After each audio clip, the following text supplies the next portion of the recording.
Dear students, in the last class, we have discussed one aspect of the pragmatic approach to demand analysis, namely estimation of the demand functions directly on the basis of market data without adhering to the theory of consumer behavior, his taste and preferences, etc. And the most popular functional form used to estimate demand functions is the constant elasticity demand function.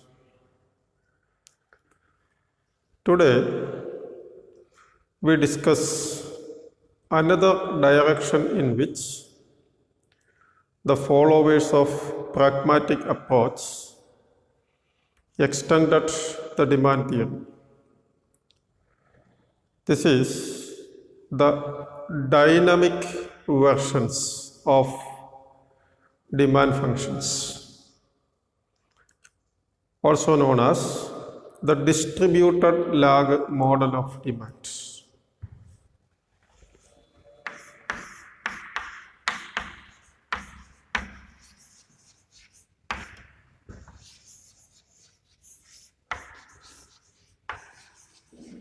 Distributed lag model of demand. So it is another recent development in demand analysis. That is, express demand in dynamic form. Express demand in dynamic form. Demand functions are made dynamic by including lagged values of the variables. Dynamic demand functions include lagged values of the variables, such as lagged values of quantity demanded, lagged values of income, as separate variables affecting quantity demanded. So in addition to price, quantity demanded at a time period T is affected by quantity demanded in the previous time periods, income, and lagged value of income by T minus 1, etc. So, the idea is that today's consumption decisions are influenced by past behavior. Your decision to purchase a commodity depends on your past behavior. That is the idea behind distributed lag models or dynamic versions of demand functions. And such models expresses a particular type of relation between past and present. If past is important for today's decisions, the question is how past influences present. If quantity demanded at a time period T depends on quantity demanded at T minus 1, T minus 2, etc., Y T minus 1, T minus 2, etc. What is the nature of relationship between current purchases of the commodity and past values of the variables? The most common assumption is that consumer behavior depends on past level of income. Consumer behavior or consumer purchases depends on past level of income and also past level of demand. That is, today's consumption decisions are influenced by past level of income and also past level of demand. If the commodity is durable, past purchases constitute a stock. If the commodity is durable, past purchases constitute a stock of the commodity, and this stock will influence present purchases. If the commodity under consideration is non-durable, such as food, etc., past purchases constitute a habit,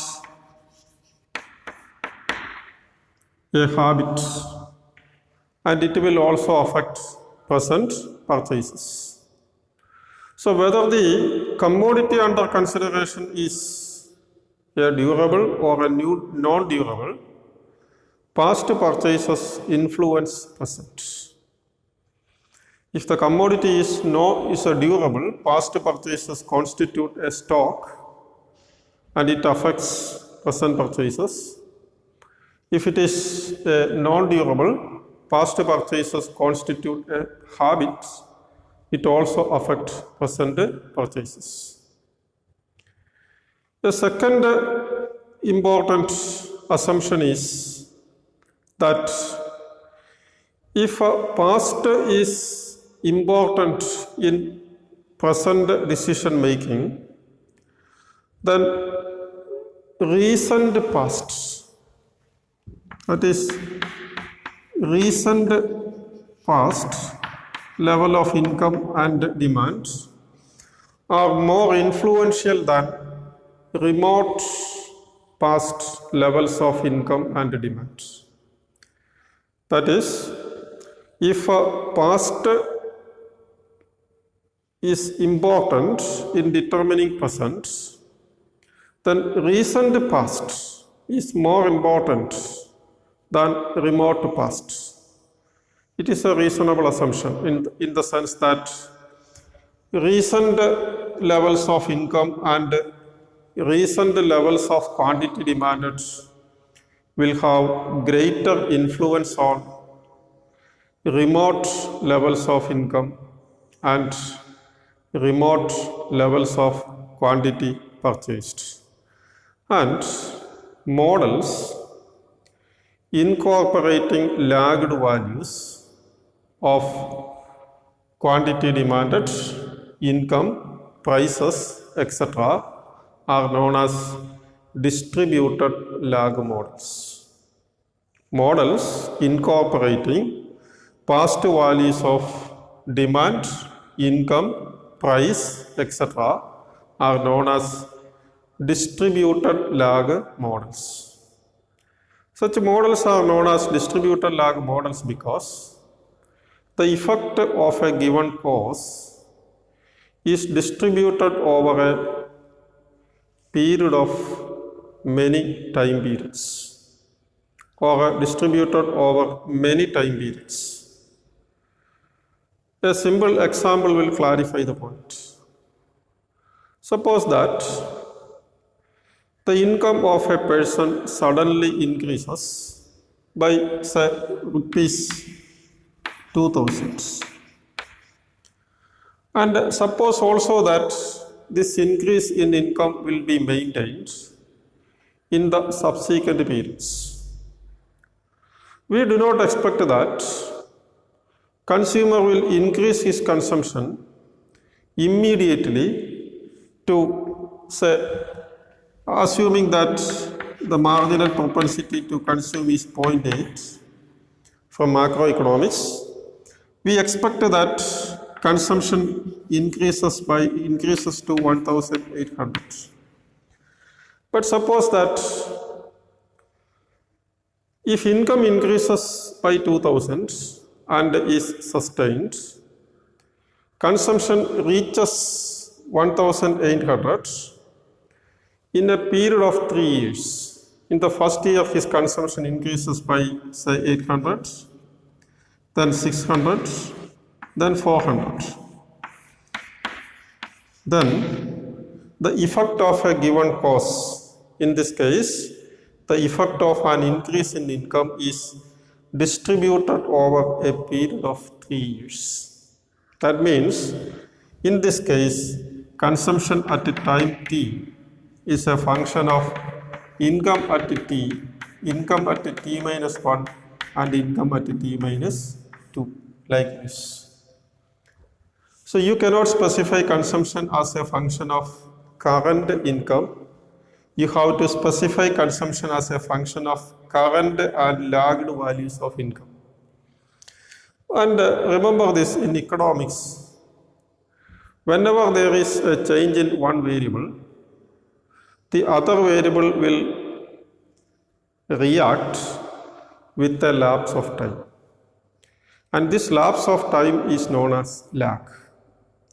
And lag is important in the case of most of the economic phenomena, because economic phenomena require time. If there is an increase in demand, productive capacity will not immediately increase. It will take time. Producers will be able to expand productive capacity only after taking some time periods. He has to mop up finance, administrative consent is required, machinery should be produced or imported, installed, and so many processes are there. So it will take some time for an economic variable to adjust. And if adjustment is important, the question is how this adjustment can be incorporated into economic analysis. This is achieved by introducing lagged values of income, quantity demanded, price, etc. A model incorporating lagged values of the variables is known as distributed lag models. Now let us see what is the most general form of a distributed lag model.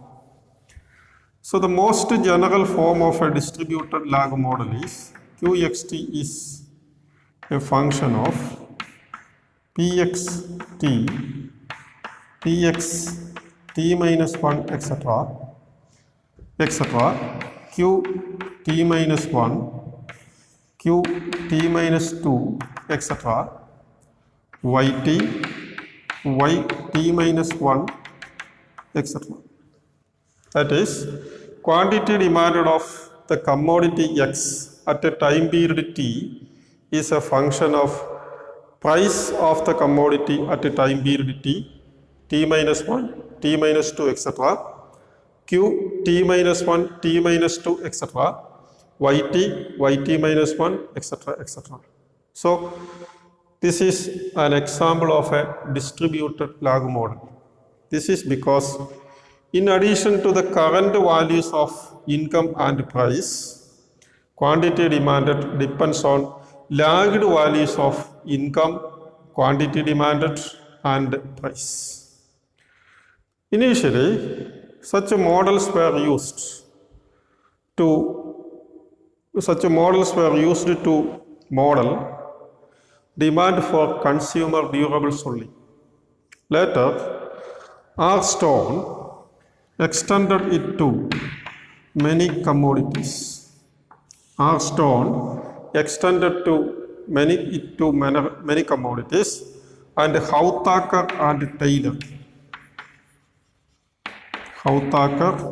and Taylor generalized it. Initially, distributed lag models were used to model demand for consumer durables. Stone extended this analysis to many commodities. Hauthaker and Taylor generalized it. Remember this, if you want to purchase a durable like a car, you have to save income for many periods. And your purchasing decision depends on whether you have already purchased a car. So lagged values are important. And lag is very important in the case of many commodities where considerable amount of expenditure is involved. A widely used model which is used both in the demand functions and also in the investment functions is what is known as the stock adjustment principle. The stock adjustment principle developed by Nerlove. A widely used model used in demand analysis and also in the investment analysis is the model developed by Nerlove. It is known as stock adjustment principle. And stock adjustment principle was initially developed to analyze demand for durables. Later, Hauthaker and Taylor extended the stock adjustment principle to model the demand for non-durables also by giving the name habit creation principle. Habit creation principle. So Nerlove initially used this model to model demand for durables, known as stock adjustment principle. Later it was extended to non-durables also by Hauthaker and Taylor, giving the name habit creation principle. Now, as I told you, this stock adjustment principle is used to model not only demand functions but also investment function. In macroeconomics, you have studied acceleration theory of investment. Acceleration theory is written as IT is equal to alpha into delta YT. Alpha is known as the acceleration coefficient. Investment is KT minus 1. That is, change in capital stock is proportional to change in income. But this acceleration principle is based on the assumption that whenever there is a change in income or whenever entrepreneurs expect a change in income, there will be corresponding change in the capital stock. And acceleration principle will work if and only if two conditions are satisfied. One is the economy is fully employed.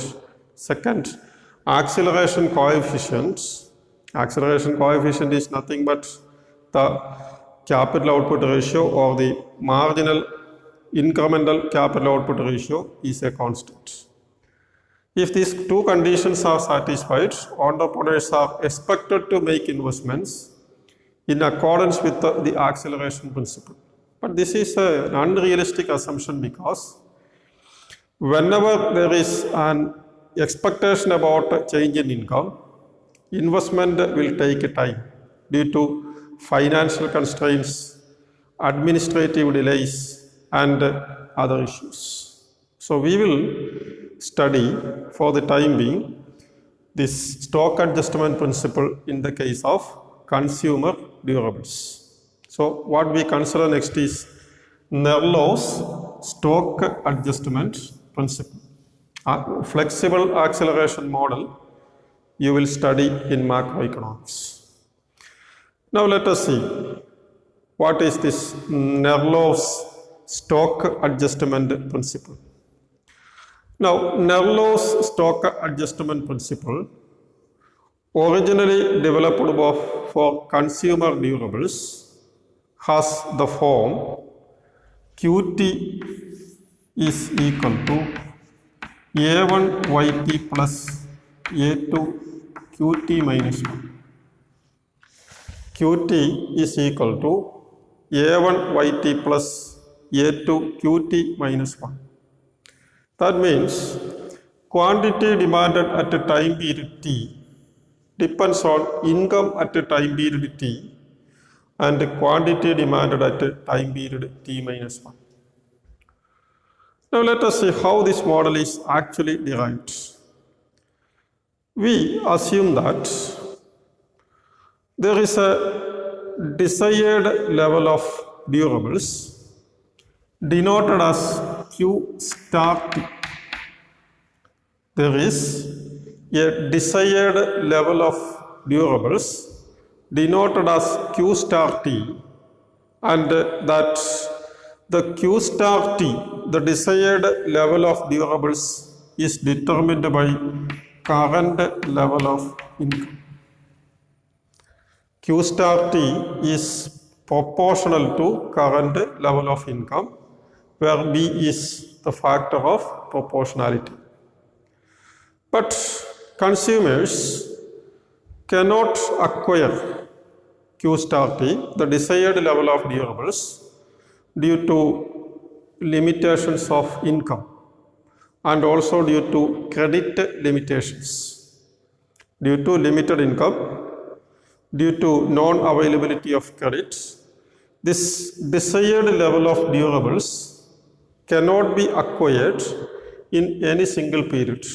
For example, if B is 2, Q star T is 2 times income. So income is not sufficient. And you may not be able to take that much credit. For example, in the case of if you want to purchase a car, your current income will not be sufficient, and you may not be able to obtain as much credit as required to purchase the car also. So, in any period, we assume that the consumer acquire a part of the desired Q star T. That is, in each period, he will acquire a part of the desired durables by accumulating income, etc. And actual purchase in any time period is denoted as QT. Actual purchase in any time period is denoted as QT. QT is only a fraction of what is desired quantity. And actual change in quantity between any two periods can be written as QT minus QT minus 1. Actual change in quantity between any two time periods can be written as QT minus QT minus 1. And this actual change is only a fraction of desired change, Q star T minus QT minus 1. Actual change in any time period T is only a fraction of desired change. Let us write this as QT minus QT minus 1 is equal to, that is, actual change is equal to a fraction K of desired change, QT minus 1. Suppose that the desired change is 50, K is 0.5, then actual change is only 25. We will say that in any time period, the desired change is only the actual change is only half of the desired change, where this K is known as coefficient of stock adjustments. K is known as the coefficient of stock adjustments. K is known as the coefficient of stock adjustment, and we assume that K is between 1 and 0. If K is equal to 1, it means that actual change is equal to desired change. there is no lag in adjustments. Adjustments take place in the same period. If k is equal to 0, there is no change at all. There is no change in, that is qt minus 1 is 0. And typically we assume that this k lie between 0 and 1. K1 means actual change is equal to desired change. K0 means nothing changes. So typically k lie between 0 and 1. If desired change is 50, for example, if k is 0.5, then actual change is half of the desired change in one period. In the second period again, half of the desired change until the gap between actual and desired is filled. Now, let us substitute the values. qt minus 1 is equal to k of q star t is byt minus qt minus 1.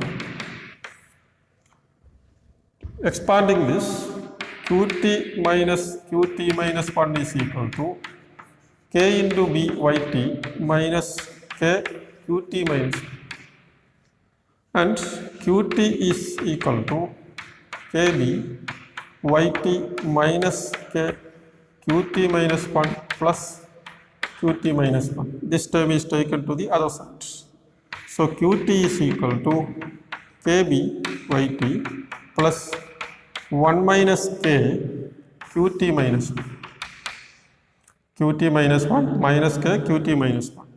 So qt can be written as a1 yt plus a2 qt minus 1, where a1 is kb, a2 is 1 minus k.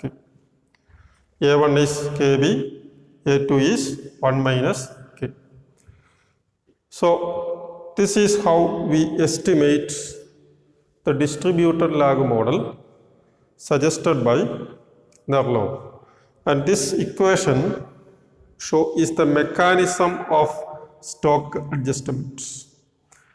If k is 0.5, I will tell you how this can be seen visually. Suppose that the desired stock of capital is q star, and also that the current stock is q.